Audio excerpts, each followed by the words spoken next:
was just kind of steal our summit slides and abbreviated them so I can give you an overview, a summary of the day and how it came about and those that participated in it. So you can get a feel for how that went. Rose Roach also provided her slides to us, so I will point out which of these slides are hers and do my best to help you relive the experience. She was incredible. She was an incredible speaker.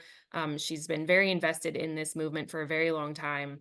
And we very pleased that David Loud suggested, David's here on the call today, that we suggested reaching out to Rose Roach to support this event. I think it was key in its success.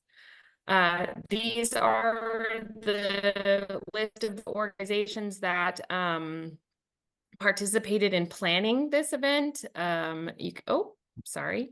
So shout out to these organizations. We did have the Lewis Thurston Mason Central Labor Council. Rochelle Martin has been really involved in the work around single payer healthcare. And so shout out to them as the union representation on our committee. And shout out again to David, who's Puget Sound Advocates for Retirement Action, PSARA, super involved in this fight for a long time. The vision for the summit was to originally to get together and work on this shared work, right? We do this work together. We do this work separately. Often our organizations are a bit siloed. So our vision was to really work together to develop and strengthen relationships across the coalition and deepen those relationships among the coalition, and you focus on how do we get this work done together. Our goals for the summit were to fill the room with single payer advocates, champions, and those that are curious to know more about single payer. We wanted to meet in person. It was really important that we focused on those in-person connections. Zoom has been great, very useful, meaningful for lots of activities, but it's just not a replacement for in-person work. I mentioned creating and strengthening our coalition. We wanted to highlight the importance of centering the labor in this movement, and making sure they have a seat at the table, making sure they have that invite to participate. You know, one of the folks we asked about, have you passed a resolution? Like, well, we've never been asked. So making sure we're making the ask is hugely important to pull folks in. We wanted to find and create opportunities to collaborate across organizations, and that some of those actions I talked about a few minutes ago are examples of those.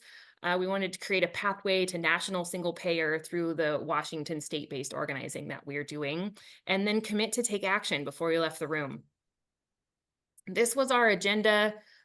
Rose Roach was our keynote speaker. She spoke for about an hour and a half. So again, you'll just get a taste of what that was. There is a recording that David McClanahan has put on the PNHP YouTube, and I'm pretty sure Whole Washington shared it on ours.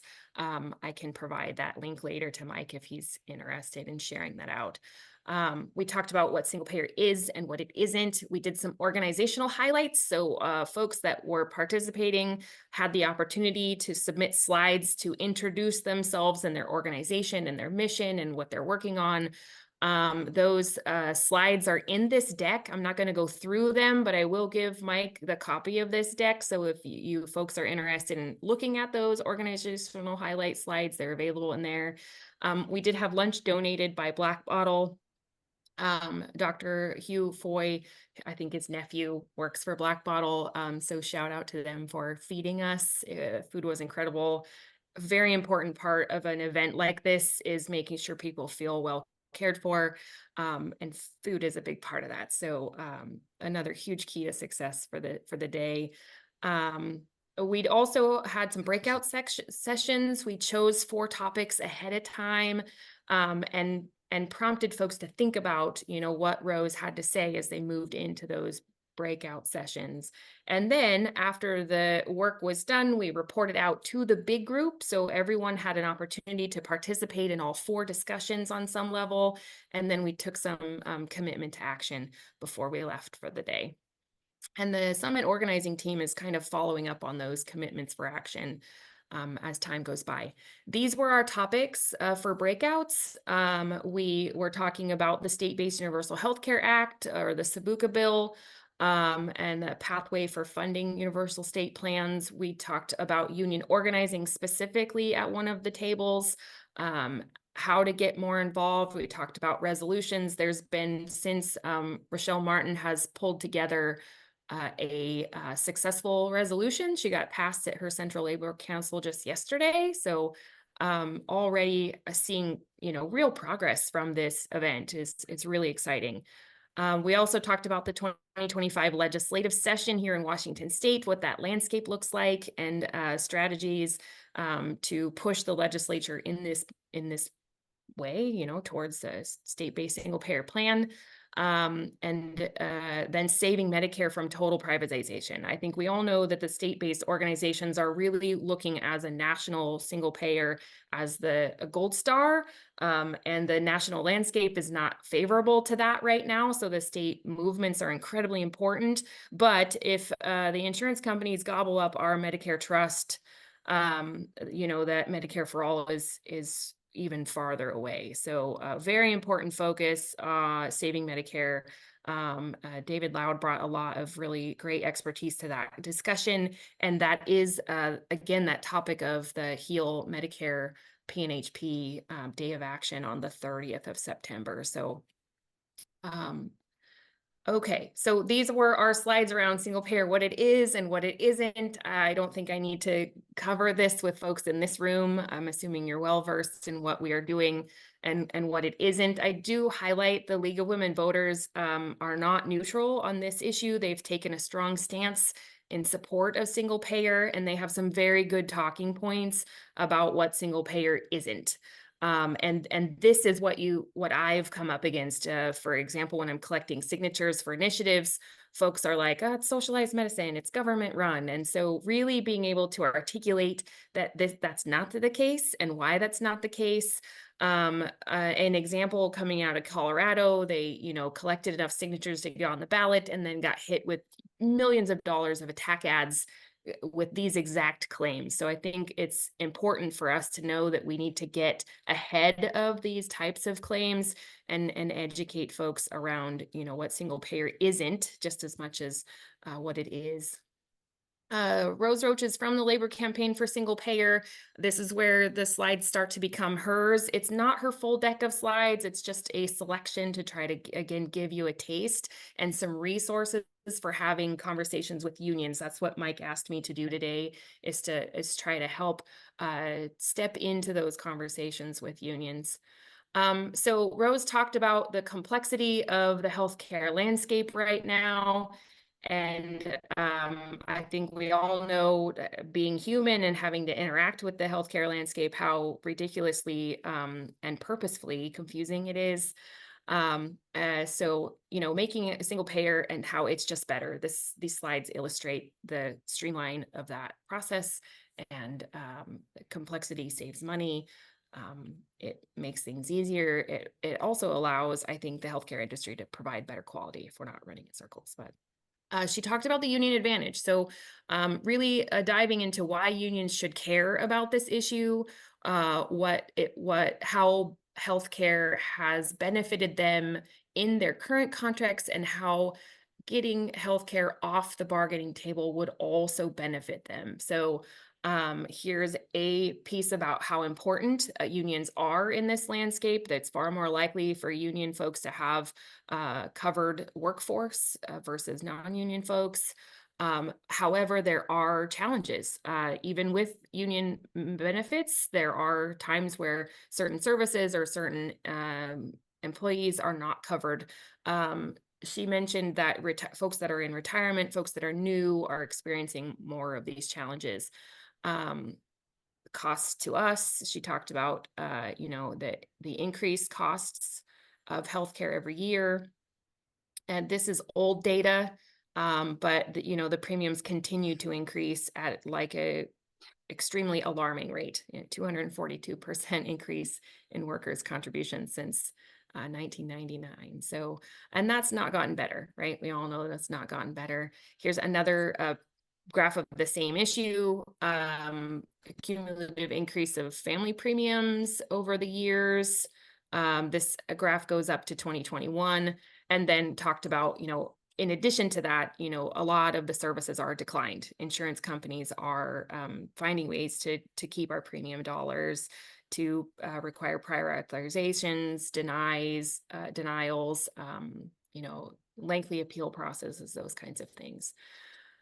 She talked about it's often those that are most vulnerable and the least powerful that get hit the worst. Retirees, again, getting their benefits cut, new hires coming into a different tier, a lower tier of benefits, and that causes division inside the union themselves. So, union solidarity is hard no matter what you're doing, made harder if, we're pitting certain groups of union covered folks against each other, at the bargaining table.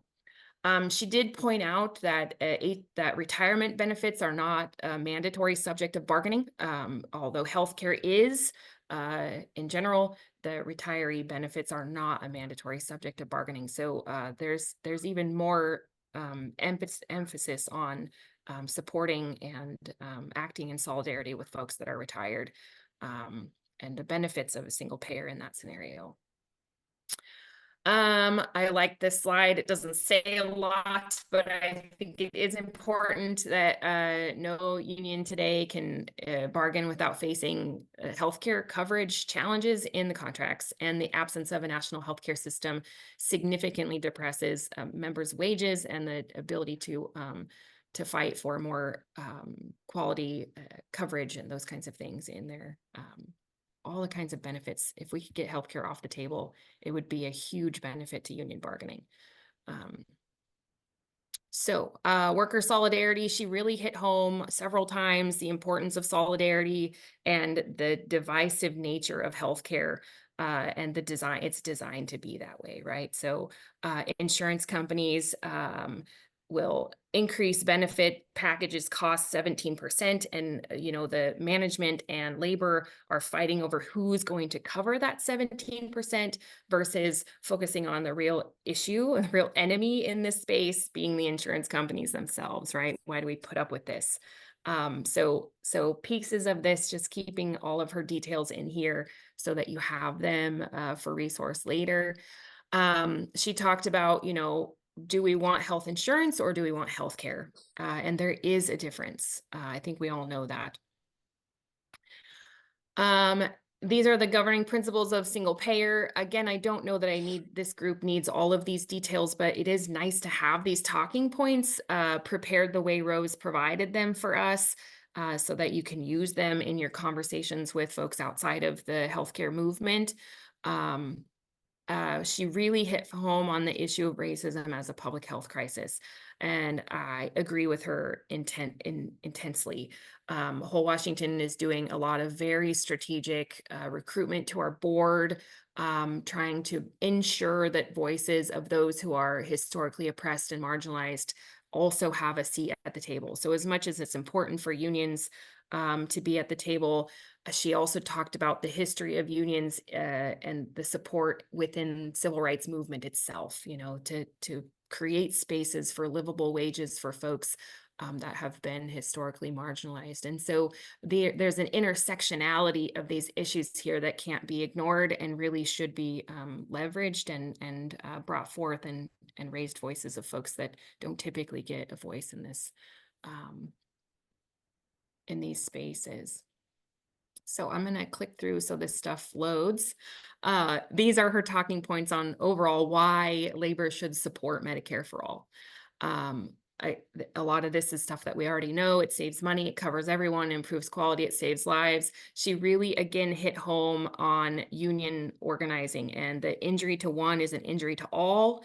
And if you think about what that means, if we're not covering all of the folks in Washington State, all the folks in America, the same way we cover unions benefits, healthcare benefits, then, that really hits home. Injury to one is an injury to all. She did reemphasize those internal struggles around pitting retiree benefits versus active labor, new hires versus senior staff, those kinds of things. So really talking about where those divisions happen so that we can address them and focus on the solidarity piece and how this would really benefit everybody. They also have a labor campaign for single payer also has really great resources around how to build a state plan that fits the needs of labor. They have a 10-point set of suggestions here that states should consider when addressing single payer legislation. So Chris Curry with Healthcare for All Washington has done a very in-depth analysis of the Senate Bill 5335 against these recommendations, and so we're working right now on how to strengthen the language against that kind of analysis. Are we really addressing the needs of labor in our single payer bill? Another way to make sure labor has a voice at the table. This I thought was great. Rose brought a criteria they use for evaluating healthcare reform proposals. She tried to speak to the importance of positive incremental change. And I know no one likes to hear incremental change, myself included. But if that incremental change is going in the right direction, it's not a bad thing, right? So here's some criteria that the Labor Campaign for Single Payer has put together for folks to evaluate healthcare reform. Is it a stepping stone closer to Medicare for all, or is it getting us deeper entrenched into the pockets of the insurance companies? Super helpful here. And again, I'll give these slides to Mike so he can share them. You'll have this. She also talked about the basics of organizing. Union organizing is definitely beneficial approach to having these conversations inside and outside of a union. So these are the steps of that organizing conversation. What is the issue? Can you connect that issue to whomever you're talking to? If you can agitate them, if it's something they're frustrated with, that they're really pissed about it, then we can use that energy to ignite some kind of action from them. She talked about the importance of laying the blame in the right place. So, as private equity is taking over rural hospitals and, vulture capitalism exists, who's to blame in those scenarios? It's not the doctors and providers that are losing their practices. It's those corporate entities that are taking over. So making sure to appropriately lay the blame. In this space, the insurance companies comes up a lot. She talked about several times that it's a shared enemy for both management and labor, and really laying the blame on the insurance companies for causing the rising costs in our healthcare, for that 17% increase in your contract, rather than fighting over who's going to pay for that. If, management's going to pick up the bill or labor's going to pick up the bill, let's focus on getting the insurance companies out of there so those costs don't continue to inflate exponentially as they have been. And then the plan to win, expressing what it is you're doing, having a clear steps and pathway to win. And articulating those, and then making the ask. So what is the next step? Showing up, whatever that next step is, make sure to make the ask. And again, I want to repeat that, the folks that were represented in the room from unions did express that they'd never been asked. So I think as healthcare advocacy organizations, we do need to make sure that we're making the ask and following up on those asks. Our summit committee conversations were a lot about moving from resolution to action. So it's not enough to say, yes, we support this process, but what are we doing? What are the next best steps to take in this space? The other thing Rose shared with, she had the opportunity to meet with April Sims, another shout out to David Loud for getting that set up. part of that conversation was that the Labor Campaign for Single Payer is really working on a pathway. What are the steps from where we're at to where we want to be for a national Medicare for all type system? There are steps that we can take along the way. And what do those incremental positive steps look like? And she's hoping to share those. She talked about, organizing is often good listening. It's important to let people share with you what their personal experiences are so that you can connect on a personal level and move that conversation towards a space of, mutual respect and action. So she cautioned not to assume things about people. And I say that all the time. We have a tendency to think that everybody who's in this movement is a Democrat or a liberal or whatever. But when I'm out collecting signatures, I talk to everybody, and I often have folks sign my petition and get in a car with a Trump sticker on it. One of the things I like most about organizing in the healthcare space is that it is an absolutely everybody issue, and just don't assume that people don't want to talk about it. We're not trying to solve all their problems, but we are trying to make a connection on the issue at hand. And it might take a little longer than we'd like to get to where we're, pushing on our issue. But that's reality. Organization is relational. It takes time. It can take more than one conversation for sure. And really cautioned against arguing. You're not going to change people's minds with facts. You're not going to change people's minds by getting louder. You're going to change people's minds by stepping into a space of real conversation and connection and agreement on who's the enemy here, right? Nobody likes their insurance plan. Nobody who's ever had to deal with their insurance has had a seamless and wonderful experience. So getting them to talk about personal stories, like my uncle passed away in March.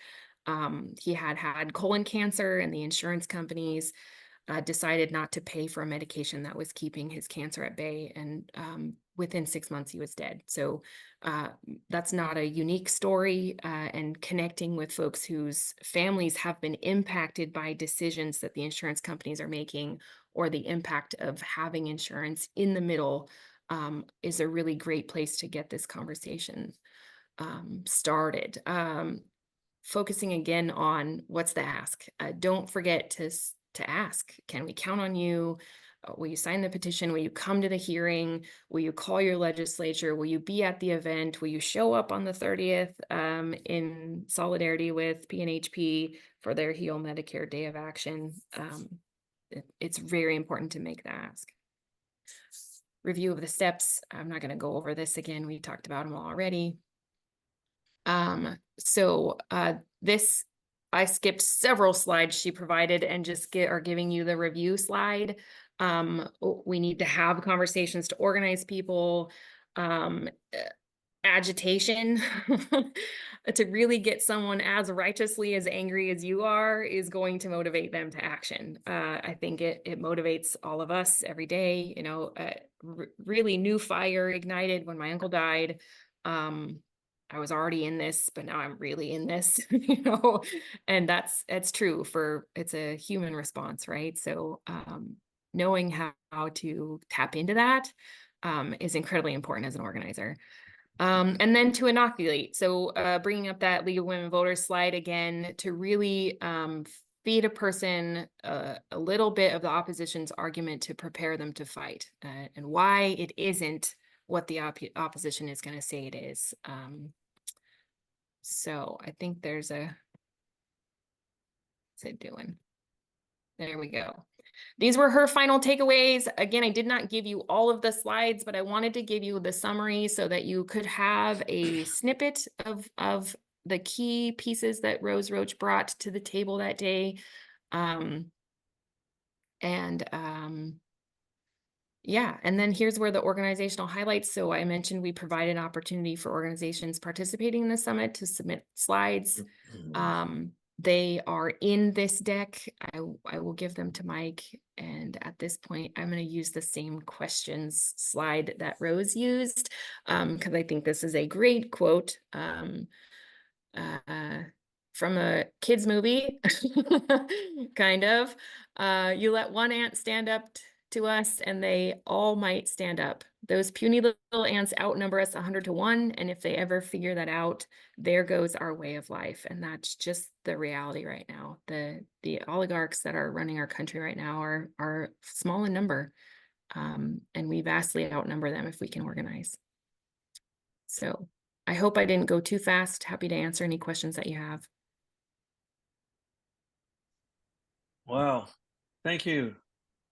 I'm going to okay, questions. We have some already. Cheryl from WALLACE. Yeah, hi. I'm wondering, I don't know if you can see me. I got the chat in front, I mean, the closed captions. Do we know what Sean Fain and Sean O'Brien's positions are on these issues? And do you know the TDU, the Teamsters for a Democratic Union? And I'm wondering if we could meet with them and talk to them about it. Those are my two questions. I don't know either of those names. So does someone else want to take Cheryl's question? I'd be happy to punt.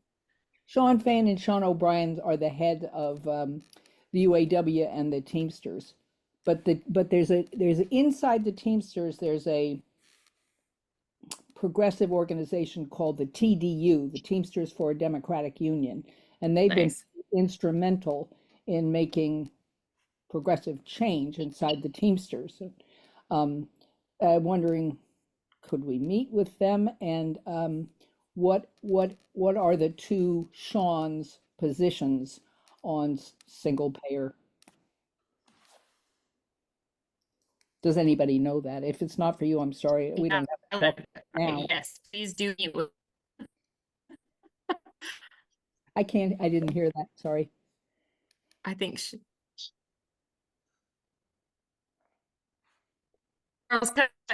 for me, but Cheryl, I love the idea. I think that's exactly the kind of energy and action suggestions that were coming out of the summit, to sit down and think about what can we do and what should we do next. That's exactly what we got out of that day. And again, it's proved useful already. So yeah, please.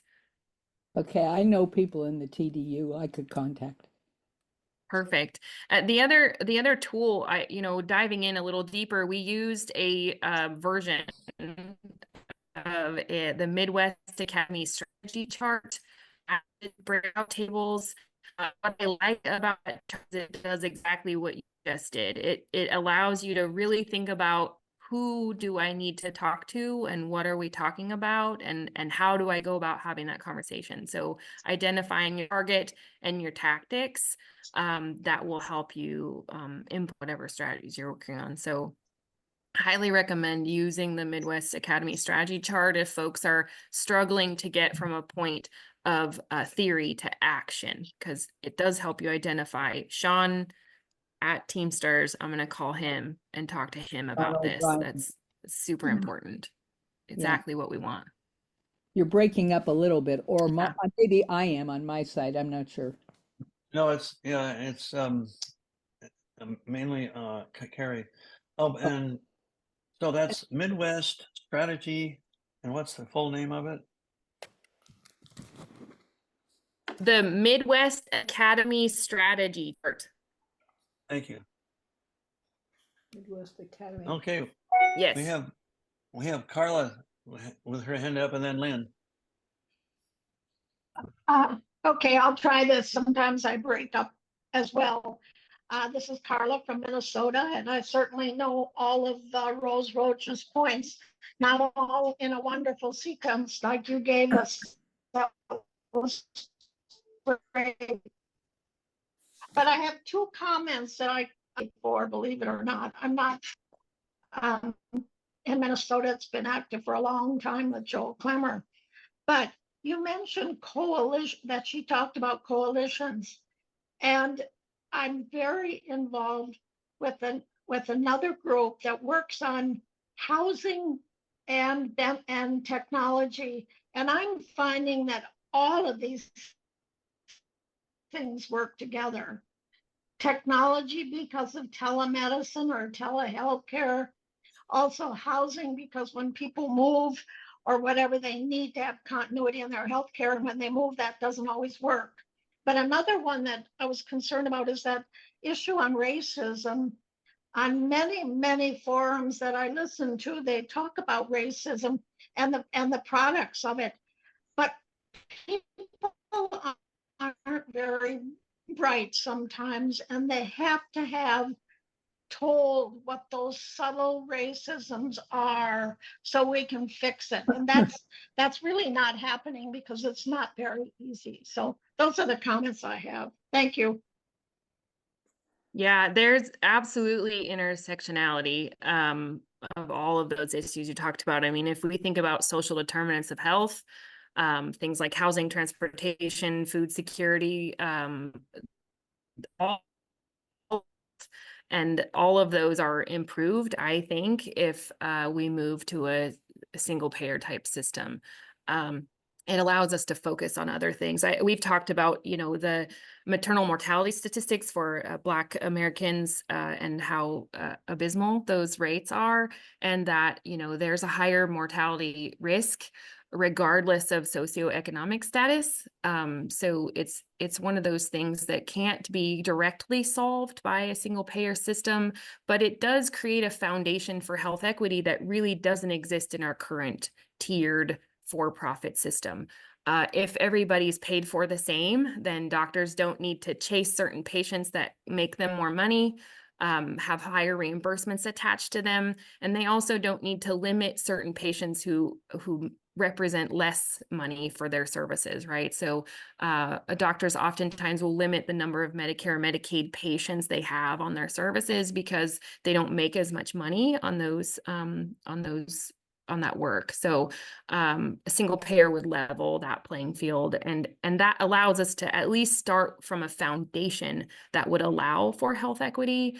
It does not tackle redlining and wage disparities, and it doesn't tackle any of those things, but again, at least it allows a foundation. It's also not going to tackle AMA policies. The American Medical Association has been on the wrong side of history in this race space for a long time. Very recently did they even start to address things like the EGFR calculations. So my background in nursing is dialysis. And for a very long time, labs have been calculated differently. Kidney labs have been calculated differently for African Americans kidneys than for any other kidney at all, right? So it's just not a fact that African American kidneys function differently than white kidneys or Indian kidneys, or it's just not a fact. And it was very recently that they started to address those policies and start to change the way we practice medicine in those spaces. So to your point, I doubt if folks don't work in dialysis, you probably don't know those kinds of things. But there's examples of those types of systemic policies throughout the healthcare field. And it's just a reality we have to dive into and undo. So good point. I hope that's helpful. Well, thank you, Thank CAREY. you. And yeah, this is just to emphasize the importance of person-to-person, face-to-face meetings. I would not have known CAREY had I not been allowed to go to the summit in Seattle last month. And I encourage all states to get acquainted with each other across the borders and meet in person. And you'll be surprised at how much fun it will be, and how it strengthens your relationships. So you trust the other person to what their source of information is, and that they will do what is best for the communities. So, Chuck, And I highly recommend not stepping into that space by yourself. I mean, whole Washington could not have done this work without the coalition, without Healthcare as a Human Right, without PSARA, without Healthcare for All Washington. I mean, we really have a great group of people. We started with something much smaller. We did a rally last March at the Olympia State Capitol. Much easier to plan something like that to start with than something as big as a summit. So don't be afraid to start with something small and grow from there. And the summit planning committee came back and go next time. So like automatically it moved into a when are we doing this again space without even a discussion, which was really exciting. I just really appreciate the group we're working with. Well, thanks, Carrie. And I know Chuck, I have other questions for you that I can address separately, but Chuck has information for all of us too. And so thanks again for being here. You're certainly Yeah. welcome to stay on, but if your schedule takes you away, we'd understand that. Yeah, thank you. Okay, thanks. Chuck.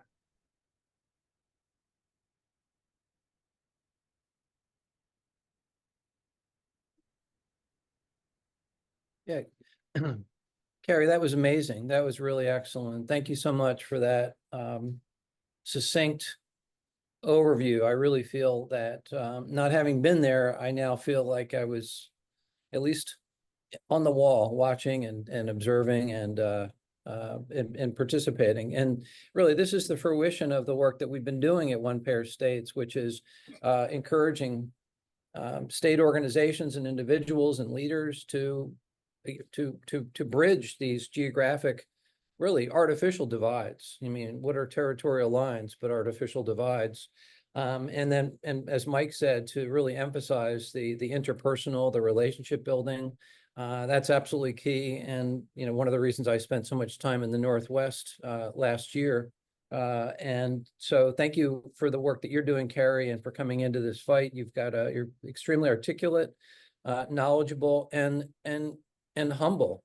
Just the fact that if you don't know something, you say, I don't know, I'll look into that. That's another facet, I think, of relationship building, which is to be honest about what you know and what you don't know.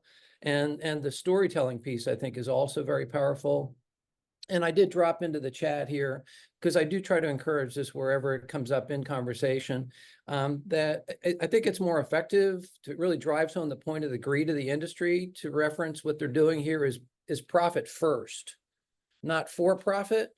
For profit implies a sort of legitimacy, you know, within our capitalist system, whereas profit first speaks to the greed, it speaks to the avarice, it speaks to this whole concept that Wendell Potter teaches us about, which is medical loss, and the idea that the industry does everything they can, as you described in your conversation, is they go out of their way to avoid paying for medical services that are essential and needed. And I'm sorry for the loss in your family of your uncle. So again, thank you for the work that you're doing. Really amazing and wonderful. Mike, I do want to. I do see Carla and Lynn and Dave have their hands up. Are those folks wanting to speak to Carrie, or did they have something else? Because I can step back. If you give me 10 minutes at the end, I can do what I need to do, which is update people on what's happening on Capitol Hill and happening with Pramila Jayapal. A lot of really important updates. But if we can knock out or have these other folks go, I'd be happy to step back for the moment. Yeah, I'm sorry I missed that. Lynn and then David. Dave. Yes, mine is with Carrie. Is she back on the screen? Carrie, with us? Here. Oh, hi. It's great to meet another union activist nurse. I was very heavily involved with the California Nurses Association many years ago, negotiating contracts, etc. One quick question is, you had a slide on the League of Women Voters. Was that the League of Women Voters for Washington State? No, that's off of their national, website. Because they've there been are fighting single payer for a long time. I know Barbara's on the call from Massachusetts. No, that's that's us. They are not fighting it anymore. They're not helping it, but they're not fighting it. Good. That's the group that Betty and I and a whole bunch of other people are in. That's Good. our okay. Oh, that's great. A couple of things. With the California Nurses Association, we had a single payer bill in April that Governor Newsom killed. We think it's because he is probably going to run for president in 2026. And so that we had worked really hard on an excellent bill, very well written, that was praised at being probably the best single payer bill ever. So one of the things that CNA did is we gathered signatures. We went to farmers markets and had a little handout where the person would pledge to have their legislator pledge to support our bill, CalCare. And so they would enter their name, email, and zip code, and it would go to the legislator covering that zip code. We collected last year 30,000 signatures. So that's one of our methods. The other is we have a brand new program called Patients Over Profits. And that's where Lloyd Alterman is in New Jersey and me from California. And we're both on the research team. And we have activists, pro-single payer people around the country, not just nurses, other groups, that will go to local legislators and get them to sign a pledge that they will not contribute any more than, I don't know, $200 to health insurance, pharma, and hospital groups. And so Lloyd and I research where there are events happening with candidates. And then the outreach teams in that city or area go and try to get the pledges. And we've been very successful. The legislator signs a pledge, and then they do a photograph with them holding the pledge. And I had Seattle as part of my research team. So I did a lot of looking for events. And So Lynn, can you bring this to a close because we have other questions? Yeah, just I wish CNA did the coalition that you're doing. They've kind of gone it on their own, and I think that's one of the reasons we haven't had as much support. So thank you for what you're doing in Washington. I'll encourage them to do the same thing. Thanks. I pay dues to both WSNA, Washington State Nurses Association, and National Nurses United. And so very familiar with the Patients Over Profits pledge. And thank you for your work on the research team. I actually am on the outreach team. So I've been successful in getting several of our Washington State candidates and electeds to sign that pledge.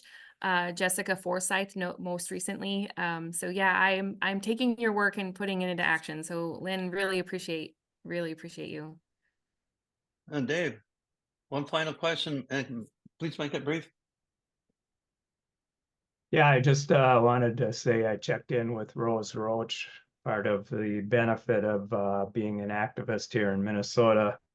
And she said, Sean Fain, UAW is definitely endorsing Medicare for all. And the Teamsters are not at this point actively. And but she is definitely working to get a meeting with O'Brien and see if they can elevate that. So I just thought I'd interject. Thanks. Yeah, thanks again, Dave, Lynn, CAREY, for your comments, questions, rounding out the presentation here today. And again, Mike, you're going to be sharing this, right? And then, yeah. And I also did drop in the chat, for folks to support the work that we do here at One Pair States. Most of you know me, and you know that I'm a union organizer as well. I was in fact fired in my workplace at my university for union organizing, but no regrets. We won the union. Unfortunately, my university closed this year, and I think one of the reasons they closed was they didn't want to deal any longer with the union. So this is a real fight that goes on, right? So this is and I love the comments that you kept coming back to, CAREY, with the intersectionality of the work that we do. We really do need to build bridges across all social justice campaigns